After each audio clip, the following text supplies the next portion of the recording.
শহরের আলো ঝলমলে ব্যস্ত জীবনে বড় হওয়া আকাশ পড়াশোনা শেষ করে মাসখানেকের জন্য মামার বাড়িতে বেড়াতে এসেছে। গ্রামের পরিবেশ তার বরাবরই খুব পছন্দ।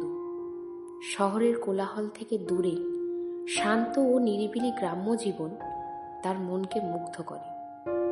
ছোটবেলায় যখন সে মামার বাড়ি আসতো তখন তার কাছে দিদিমার বলা ভূতের গল্পগুলো ছিল মজাদার বিষয়। তার দিদিমা তাকে বলতো, রাতের বেলায় একা শেওড়া গাছের নিচে যাবি না, শেওড়া গাছে শাকচুন্নি থাকে। ছোটবেলায় এইসব গল্প শুনে আকাশের ভয় লাগলেও এখন সেগুলো মজার গল্প বলেই মনে হয়। আজ পাশের গ্রামে তার এক ছোটবেলার বন্ধুর বিয়ে ছিল। সেখানে কবজি ডুবিয়ে খাওয়া দাওয়া আর আড্ডার পর যখন সে বাড়ি ফেরার জন্য বার হল তখন রাত প্রায় 1:30। তাড়াতাড়ি বাড়ি ফেরার জন্য সে গ্রামের শর্টকাট রাস্তাটা করল। নির্জন রাস্তা, দুপাশে বাঁশবন আর মাঝখানে একটা সরু মাটির পথ। চারপাশ নিঝুম, শুধু ঝিঝি পোকার ডাক শোনা যাচ্ছে। বাঁশঝাড় পেরিয়ে সামনেই মাঠ। মাঠের মধ্যে দিয়ে কিছু দূর গেলেই মহেশপুর গ্রাম। মাঠের মাঝখানটায় আসতেই আকাশের নাকে একটা বিদঘুটে গন্ধ এলো, ঠিক যেন পচা মাছের সঙ্গে ভেজা শ্যাওলার মিশ্রণ। সে ভাবল, মনে হয় কোনো মরা জন্তুর আশেপাশে পড়ে আছে। রাস্তার ঠিক বাঁকটাতে একটা প্রকাণ্ড শেওড়া গাছ। ছোটবেলায় দিদিমা এই শেওড়া গাছটাই কথা বলত। এই গাছেই নাকি শাকচুন্নি থাকে। আকাশ যখন শেওড়া গাছটার কাছাকাছি পৌঁছালো সে দেখতে পেল শেওড়া গাছ থেকে কিছু একটা ঝুলছে। থমকে দাঁড়িয়ে পড়ে আকাশ। কি ওটা? এই শ্যাওড়া গাছের কাছ থেকে এই গন্ধটা বার হচ্ছে। সে আস্তে আস্তে গাছটার কাছে যায়।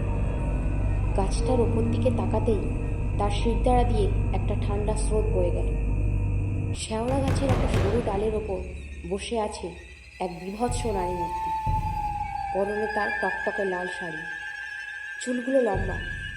কিন্তু আকাশকে যেটা সব থেকে বেশি আতঙ্কিত করলো সেটা হলো সেই নারী মূর্তির দুটো পা। অস্বাভাবিক লম্বা, আঙুলগুলো লিকলিকে আর মুখগুলো কুচকুচে কালো। হঠাৎ সেই নারী মূর্তি আকাশের দিকে তাকালো। তার মুখ বিকৃত, চোখ দুটো আগুনের মতো জ্বলছে। সে হাসি নয়, সে যেন এক পাশবিক উল্লাস। সেই নারী মূর্তি ফিসফিস করে বলল,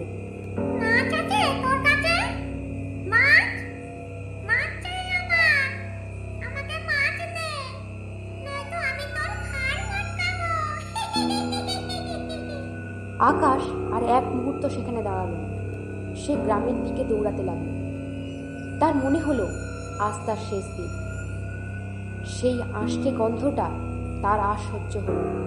তার পেট গুলিয়ে উঠল। তার পিঠে একটা অসহ্য যন্ত্রণা শুরু হলো। যন্ত্রণা, ভয়, আতঙ্ক সব মিলিয়ে এক ভয়াবহতা তাকে গ্রাস করে ফেলল। সে অচেতন হয়ে মাটিতে লুটিয়ে পড়ল। পরের দিন গ্রামের লোক তাকে গ্রামের রাস্তায় অজ্ঞান অবস্থায় পড়ে থাকতে দেখে। তার পিঠে আঁচড়ের দাগ। সবাই মিলে তাকে তার মামার বাড়িতে দিয়ে আসে। একটু সুস্থ হওয়ার পর সে গ্রাম ছেড়ে শহরে ফিরে যায় আর প্রতিজ্ঞা করে আর কোনোদিন সে মামার বাড়ি যাবে না। ভিডিওটি ভালো লাগলে লাইক করুন, শেয়ার করুন, কমেন্ট করুন। ভয় পেতে ভালোবাসলে সাবস্ক্রাইব করে পাশে থাকুন। বেল আইকনে ক্লিক করে রাখুন আমাদের পরবর্তী ভিডিওটি সবার আগে পাওয়ার জন্য।